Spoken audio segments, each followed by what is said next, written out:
But the business side, what are some things that you would tell an entrepreneur that's starting their company? You'd already mentioned that things take a process and time. But what are some things that you would tell an entrepreneur just starting out that would hopefully give them a little leg up? Yeah, certainly.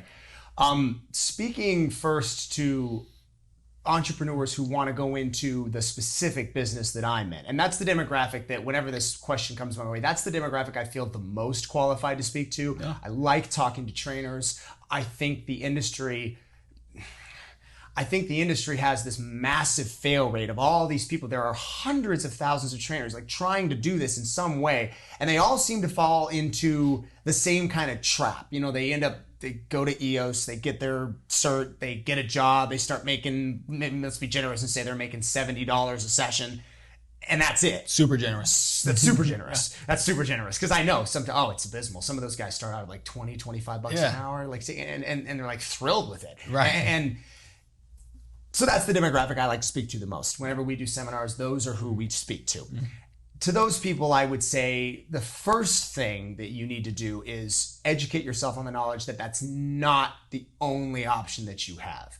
That's not, you can sort of get, cornholed into this notion that, all right, if I want to be a trainer, there are these steps that, okay, well, he did the steps, he's been in this for 10 years and he got here. Well, all right, I should just probably do that. And it's my absolute favorite thing. I almost said my absolute favorite thing about COVID. My absolute favorite thing about our business is what happened to us during COVID.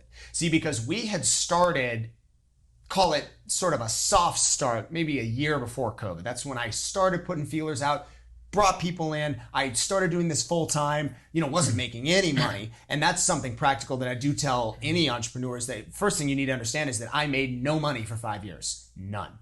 I had a savings account from when I had done some real estate deals. I had my license, so I had a savings account. And for 5 years, I broke even, made $0. I lived off my savings, and I took all the money from training, from what clients I did have, and put it back into the business. Did that for 5 years, no money.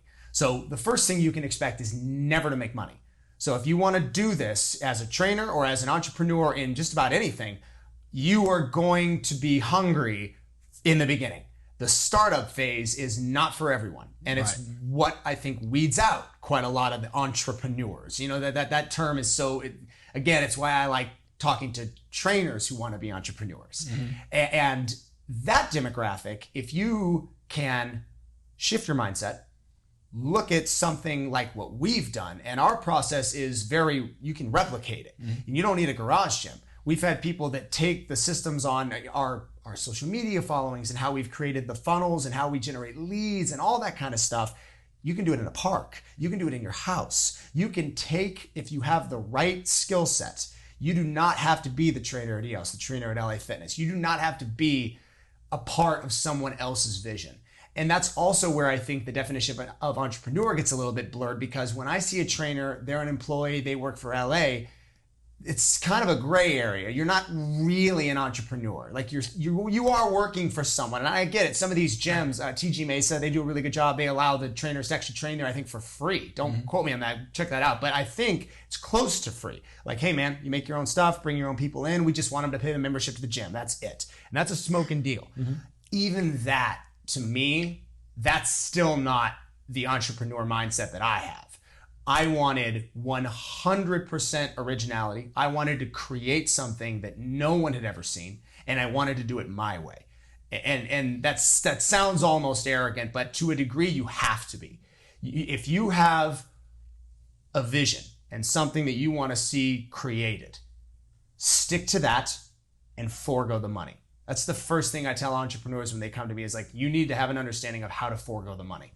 That's the first step towards success. If you can learn and if you can get comfortable being uncomfortable and you can stick with something, you will increase your chances of success. I hate telling people you will be a success because that is also shallow. Too many people say that, but you will have a much higher success rate if you can be comfortable being uncomfortable and stick to your vision, especially in the beginning. That first 5 years is so important.